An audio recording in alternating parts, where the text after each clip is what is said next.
want to talk about it. That's Kingdom Come Deliverance 2. So let's start with Avowed, because that is the big new first-party Xbox release.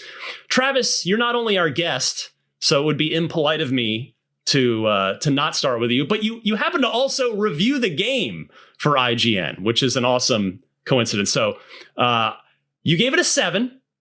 You called it good. I know that's Yes. I see the chatter out there. 7. Well, it's not okay, and it's not great. It's good. That's what 7 is. So give us your quick high-level thoughts for anybody that hasn't read or watched your full in-depth review. Yeah, so I played a ton of this game. It took me over 50 hours to do my completionist run of it. And my 7 out of 10 came down to the fact that it does sort of what it says on the tin. It is a Obsidian as heck RPG, Obsidian AF RPG, I would describe it as. And it does that pretty well. But it is sort of just one of those games where you're playing it and you're like, okay, this is good. They did a solid job at really all the stuff that I wanted. You've got some cool companions to hang out with and talk to at camp. You've got some combat and looting to go run through. And of course, you've got Obsidian story, which is really the highlight. That where you're the chosen one on an adventure doing stuff and making huge decisions that only you are allowed to make for the world writ large, and all that stuff. But it's sort of it doesn't do anything like so amazingly well that you're like blown away, right? At no point are you sort of like knocked out of your seat throughout really any aspect of that, except for, I would say, the dialogue and story is obviously the highlight there. And then it's got a few things that it really could do better. The enemy variety in particular is sort of a problem in this game. I commented in my video review about how you're constantly fighting bears. There's just bears in every single area, like 10 of them in every fight, which is kind of hilarious. And stuff like that. Also, a very interesting decision to not have enemies respawn throughout at any point in the map. So once you have completed an area, you will find yourself basically walking through a museum to adventures past. It's basically just sort of a large empty biome with nothing in it. Once you have knocked the quests off of your quest tracker and killed everything that there is to kill. So, I would say in its limited scope, if you liked Outer Worlds, this is very much of a similar caliber. Except for in a fantasy universe, the Pillars of Eternity universe, which is fantastic. And it does a lot of the stuff you would expect and not much more. Michael, your thoughts before we start getting into it with each other here. I think when I read Travis's review, I was like, yeah, I think this is pretty much sums up how I would feel about it too. The thing that I have such a good time just jumping in and clearing the map or just taking care of side quests. And yeah, I think it's good. It does what it does and not much more. I think, yeah, as you said, that it does everything well, but nothing particularly spectacular. And I'm a big fan of Obsidian's RPGs. I love their approach to RPGs. I'm not too familiar with the Pillars of Eternity universe. I played enough of one to get like where the Adir from, like what Deadfire is, what all of these different things certainly mean. And I think Avowed does a good job of making sure that you're not bogged down in all of that lore. So you could jump in and be like, okay, I kind of get what these proper nouns mean. And you could like pull up a little thing in the dialogue to just briefly explain like, okay, this is a god. This is a slang term for this particular group of people. So it has like a little elements on that to make sure you're not lost in the sauce.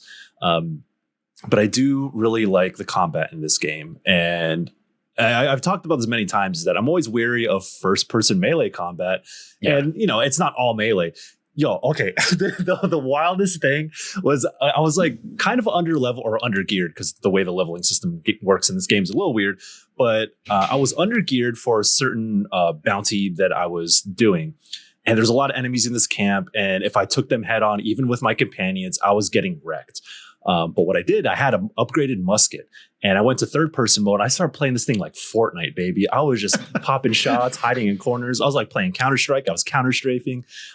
So that's to say that you don't have to necessarily rely on melee combat, even though I do think the melee combat is pretty good. I went into like a melee ranged build. I mean, if you do want to build in a specific way, that's what I went with. And I really like how the magic system works. There's not much variety in terms of the weapons. Like you get the musket, you upgrade it. You get the pistol, you upgrade it. Or you might find enchanted versions of those with extra elemental properties on top of them and percentage bonuses, things like that. But they function the same. So there isn't, you have like weapons, like a certain type of weapon, and that's how it functions throughout the game. You just upgrade it or find better versions of it. But I really like how the combat system is set up. But as Travis said, you get to a certain point where like, I kind of cleared everything out. It wasn't that dense to begin with. And there are often times where, well, I'm always excited to get into combat. And I want enemies to be tough. I want to be like dodging all the time. I want to be casting off my spells, popping off all kinds of abilities, commanding my companions to do certain spells to lock in enemies in certain ways.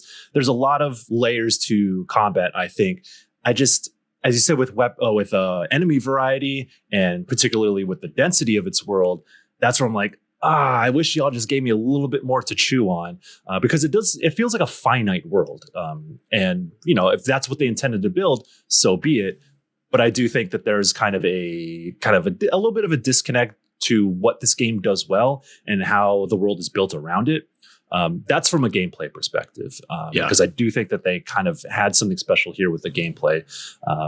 But I think the world could have been built better around those systems, I think. And the progression system is a little weird. I was reading my friend Jordan also, he reviewed it for GameSpot and kind of, or not Jordan, Alessandro Barbosa, he reviewed it at GameSpot and kind of talked about how there's kind of, there is also a disconnect between how progression works and how you're intended to interact with the world from a combat perspective. And I largely agree with that as well, even though I do like elements of it. And that's kind of the story about Avowed. It's like, I see what you're doing here. You do this thing well, but I wish this other thing supported it better. And that extends to some of the story stuff. I haven't been exactly grabbed by the main story quite yet. I'm about 15 to 20 hours in. I'm about clearing up the second area, the Emerald Stairs, they call it.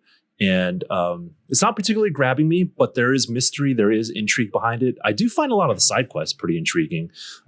They don't put you on fetch quests or anything. There aren't a lot of side quests, but the ones that do have they feel intentional. Like you are going to get something valuable out of this side quest, whether it be learning about a piece of the world, learning about an NPC, or having the choices that you make in that side quest come back around in some form later on down the road, which is kind of one of Obsidian's best strengths. So those are the things that really stood out to me during this experience, where I see elements of greatness. I see the potential right here, but I wish there was a little bit more supporting elements to help bring it to that full greatness that I think it was capable of. That said, this is still like I said, 7 out of 10. That's good. I think this is a very good game. Yeah. Yeah. For me, I'm going to caveat mine by saying we've had so many previews. It's just been such a crazy week. I have not been able to put nearly the amount of time I wanted to into it. I'm only 3 or 4 hours in, so my impressions are not as fully formed as yours, or and obviously not as Travis's, who reviewed the game. But I'll say I'm going to get the bad out of the way first, and then I actually have pretty much all good things to say based on my initial time with it. It defaults to quality mode on the performance for on Xbox Series X, which is what I'm playing on. It runs horribly in quality mode. I do not recommend quality mode at all. I mean, it is sub 30 frames per second. It's like 30 frames at best. And I'm not normally a big frame rate guy. I've been on here. I've defended 30 frames for non-fast action games, or non-60, I should say. I've defended, but it's not even really hitting. It's got to be somewhere in the 20s. I mean, I'm not Digital Foundry. I don't have a frame counter to know exactly what it's doing. But it was just like, oh, this is pretty noticeably not great. When I switched to performance mode, it was great, and I didn't even really visibly see a step down on the graphics. So my recommendation, if you're playing on Xbox, switch it immediately to performance mode, and I think you'll have a perfectly good time with it. Now, with that out of the way, I really like the few hours I've put in so far. Right from the jump, it's super obvious that there's a lot of richness and texture to the characters, to the writing, which both of you guys called out. Kai, I think this is, I don't think I'm wrong here. It's the voice actor. It's Garrus, right? Yep, from Mass Garrus. Effect. Yeah. Which just, I know that's like me bringing good baggage from another game to this game, but that makes me happy that I'm just hearing Garrus's voice. They knew what they were doing. Of a companion. So I love that. And the, just even the first town after you do kind of the first little sort of linear quest, and then you come in off of a boat and things open up, like you're just looking around. It's a beautiful fantasy. Like I'm looking at it, just gorgeous, mountainous, medieval fantasy type inspired architecture and world. And that makes me super happy. And then the combat, like I always tend to go with fighters or more like DPS tank kind of characters in RPGs like this. And I'm doing that here, but then I got the spell book, which you will find, like the game makes sure you get it. And I've kind of been having fun with kind of doing both, like having a sword in one hand and casting spells in the other. So I haven't quite settled on, but then like, cause hearing you, Michael, talk about you and I were talking off air a few days ago about how you were like Fortniting it up with a gun. I'm like, well, that could be a fun way to tackle this game too. It's just like, why not? So I'm open to that. So I like the idea that there are some different combat possibilities in this. And I will say, even though it's clearly not Cyrodiil, it's not the Elder Scrolls, but in terms of the gameplay and sort of just as it's the controllers in your hand and you're playing, like there are definitely some Skyrim-y vibes for me, some Elder Scrolls-y vibes. And given how long it's been since we've had an Elder Scrolls game, we're more than a decade since the last one, and we're still a ways away from the next one. I think just the Elder Scrollsiness of it is going to make a lot of people happy. And so far I'm one of those, because it just feels comforting and good to be playing a first person open world, pretty relatively open world RPG that's made, by people that have worked on Bethesda games before, even if not Elder Scrolls games. So I'm pretty positive on it so far, and I just really want to play more. Yeah. One thing I will say about the comparisons to Elder Scrolls and Skyrim, I mean, you look at the gameplay side by side, you see the similarities. One thing you will quickly realize as you play this game is that it's not quite as reactive as an Elder Scrolls in terms of how you interact with the world. Like you will make decisions along a quest line, and then NPCs, there are certain NPCs that you can't kill people in a village unless they are hostile. So you don't necessarily have that like level of, it's not quite as modular as an Elder Scrolls world or a Fallout world.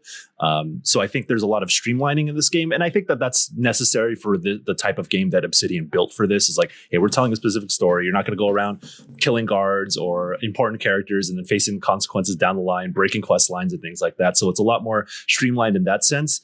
And I think it's easier in that regard, I think it's easier to like jump in and play and understand what it is you're supposed to be doing, as opposed to like, having that moment where you look out into the vista, like, damn, I can go anywhere. So It's like broken up into certain regions. Yep. And I think it makes a little bit more of a cleaner experience. If that's what you're looking for, then I think that's what you're going to get. Yeah. Well said. Well said. Yeah. I think Skyrim, they kind of go for that, like the freedom is in like the things you do rather than like the choices you make in the story. And so this game, doesn't have like stealing or a crime system. You can't like commit crimes and get caught by the guards and do all that loony stuff. And it only took me like maybe a couple hours to really not miss that in this game, because it is really going for a different vibe. And also you're the envoy. You kind of don't need to steal things, right? That's true. Like you have the most power. So you can just walk in and take stuff from people's homes and they will comment on it, but they will not stop you. That's basically as far as they're allowed to go. And there's interesting stuff you can, like if you break into somebody's room, you can lockpick into like people's private quarters and stuff.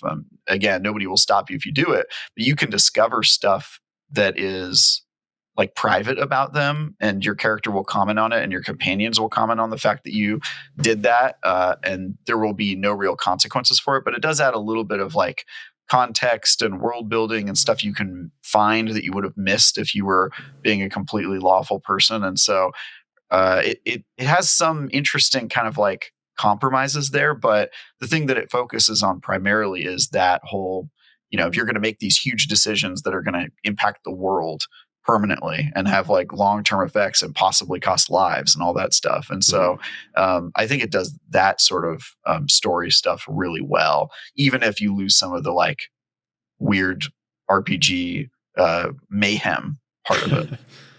Yeah, well said.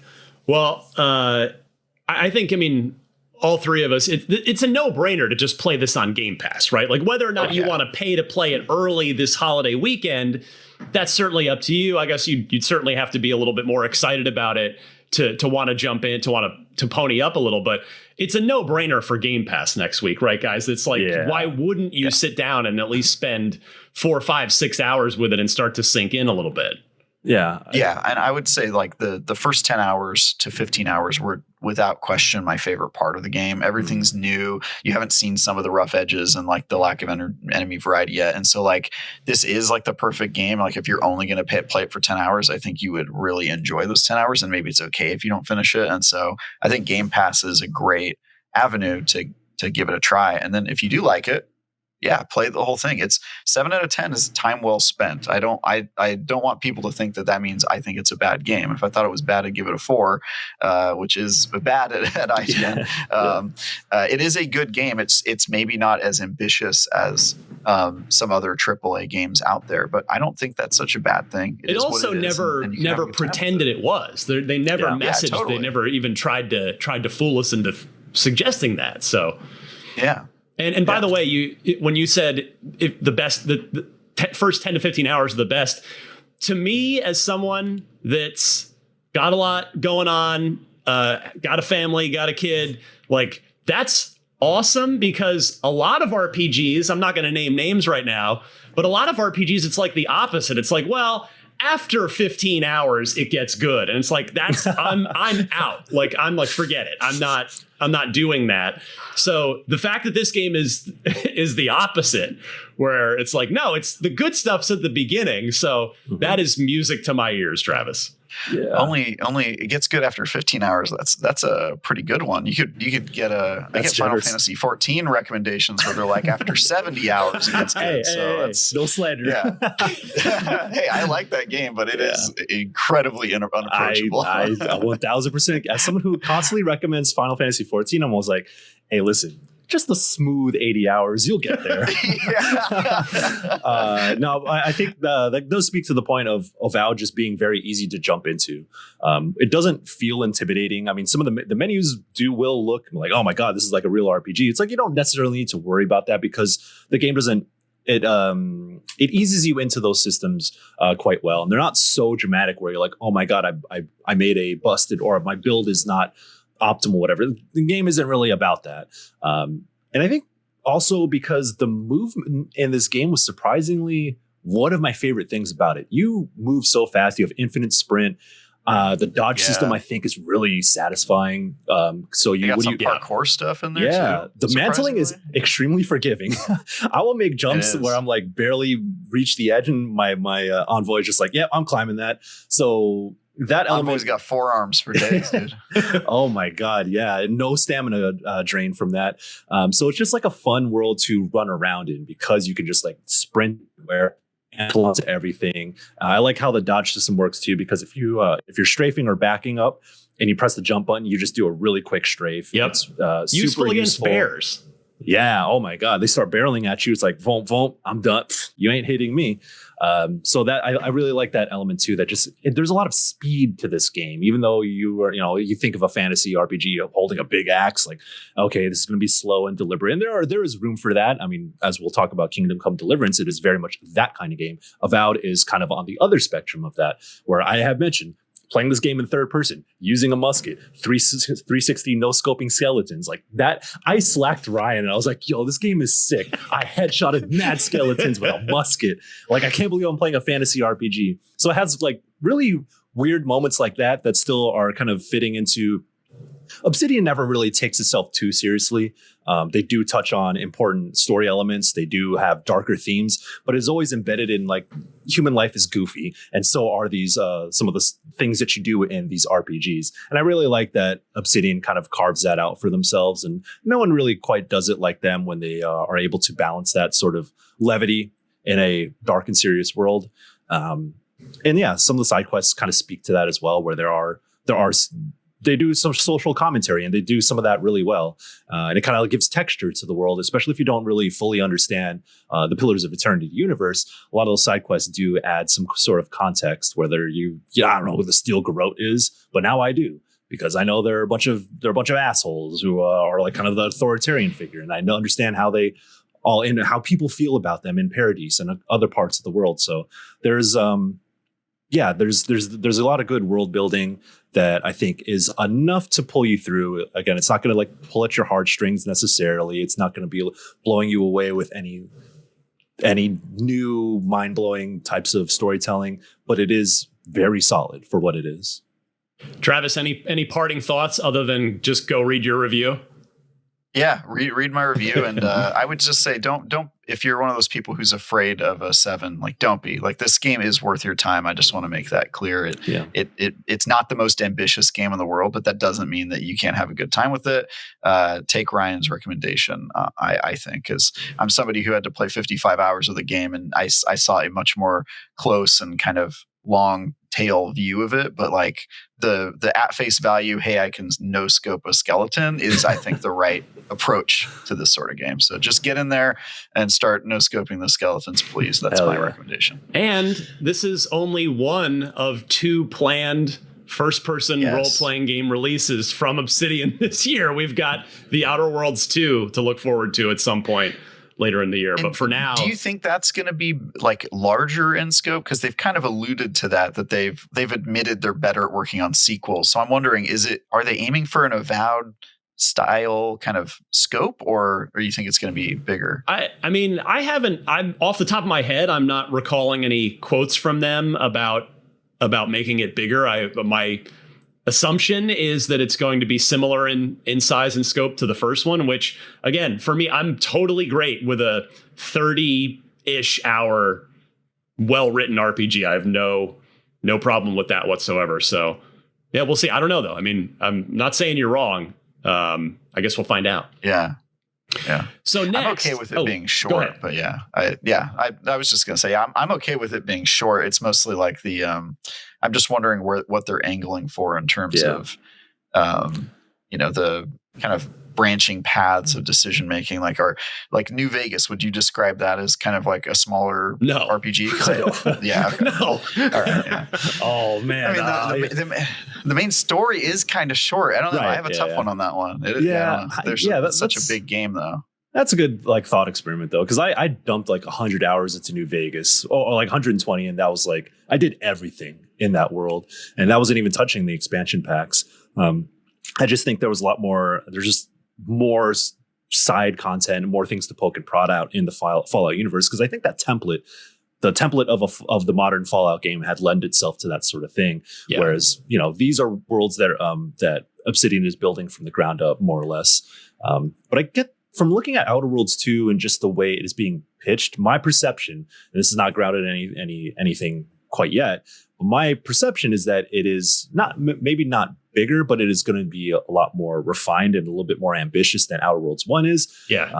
I mean, the way they said like, hey, it's from the makers of Neverwinter Nights 2 and Knights of the Republic 2 and Fallout 3 2, New Vegas 2. Like they're being cheeky with it, but it feels like, hey, this is going to be our flagship game for the year.